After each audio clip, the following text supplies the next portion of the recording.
ఇక CM America tour తర్వాత cabinet విస్తరణ, పీసీసీ చీఫ్, మిగతా కార్పొరేషన్ పోస్టుల భర్తీకి కూడా ఆషాఢ మాసం ముగియడంతో పదవులపై నేతల ఆశలు, ఢిల్లీలో ఆశావాహుల చక్కర్లు. సీఎం రేవంత్ రెడ్డి అమెరికా పర్యటన ముగిశాక రాష్ట్ర కేబినెట్ విస్తరణ, పీసీసీ చీఫ్ నియామకం ఉండే అవకాశం ఉంది.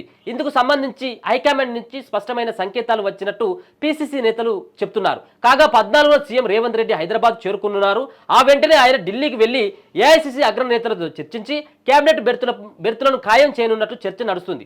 మొత్తం 18 మంది ఉండాల్సిన కేబినెట్లో ప్రస్తుతం సీఎంను కలుపుకొని 12 మంది ఉన్నారు. ఇంకా 6గురిని కేబినెట్లోకి తీసుకునే అవకాశం ఉంది. అయితే ప్రస్తుతానికి 4గురిని తీసుకొని మరో 2 బెర్తులు ఖాళీగా ఉంచుతారనే ప్రచారం జరుగుతున్నది. భర్తీ చేయనున్న ఆ 4గింటిలో మంత్రి మండలిలో ప్రాతినిధ్యం లేని జిల్లాలతో పాటు సామాజిక సమీకరణలు కీలకంగా మారనున్నాయనేది మరి తెలుస్తూ ఉంది. ఎందుకంటే మరి ఇంకా 2 ఎందుకు, ఇంకా 2 పెండింగ్ ఎందుకు అన్నట్టు అంటే ఇంకొక 2 అంటే మరి విద్యాశాఖ మంత్రి మరి ముఖ్యమంత్రి రేవంత్ రెడ్డి దగ్గరనే ఉన్నది.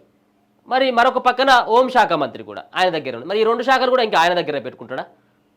మరి ఆ 2 కూడా ఫిల్ చేయాలి కదా. ఇప్పటికే మరి 8 నెలలు అవుతా ఉన్నది. 8 నెలల్లో ఇంకా ఈ 2 పోస్టులు కూడా ఖాళీగానే ఉన్నాయి. మరి వీటిపైన మరి నిర్ణయం తీసుకోవాల్సినటువంటి అవసరం ఉంటుంది. దీనికి సంబంధించినటువంటి కంటిన్యూషన్ వార్త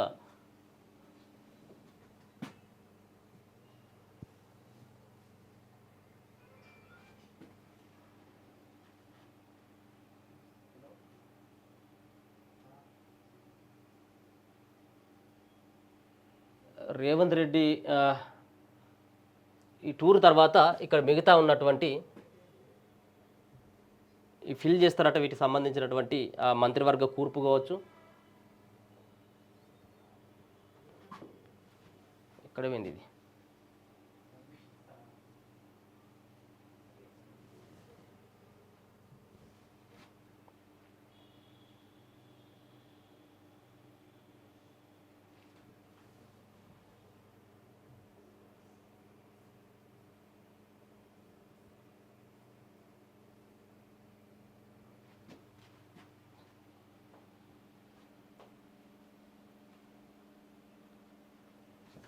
లేదా ఇది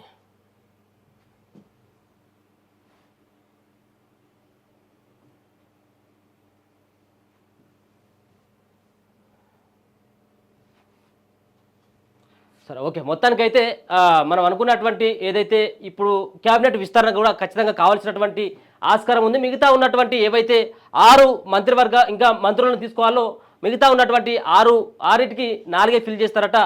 పీసీసీ అధ్యక్షుడు కూడా ఎవరన్నటువంటి దానిపైన ప్రధానంగా చర్చ నడుస్తూ ఉన్నది. దీంట్లో కీలకంగా కొంతమంది పేర్లు వినబడతా ఉన్నాయి.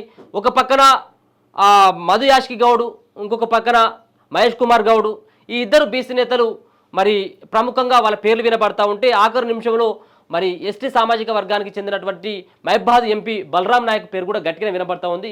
వీటిని కూడా ఫిల్ చేయడంతో పాటు నామినేటెడ్ పోస్టులు సైతం కూడా దానిపైన కూడా కసరత్తులు జరుగుతున్నట్టుగా స్పష్టంగా అర్థమవుతా ఉన్నది.